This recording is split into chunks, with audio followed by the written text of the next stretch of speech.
In this video, I'll be showing you how to fix Safari cannot open the page because the address is invalid. It's a very simple method, so if you find this video helpful, be sure to drop a like and subscribe. Now, this usually happens because a web link is trying to force open an external app that isn't installed. A malformed script is stuck in your local browser storage, or your network's DNS server is corrupted routing tables. So what you want to do is obviously just launch your iPhone or iPad settings layout, like so. Then go over to the app directory, which is towards the bottom. And from here, go ahead and find Safari, which is obviously going to be on S. And then just go ahead and click on it. It's going to look like this. Then what we want to do is scroll down, and then eventually we're going to see advanced as one of the options, which is going to be right at the very bottom.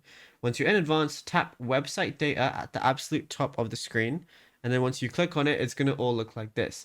Tap remove all website data at the bottom. And then once you go ahead and click on that, this forces Safari to drop cache data, blocks stalling its address parser. Once you do that, you should be good to go.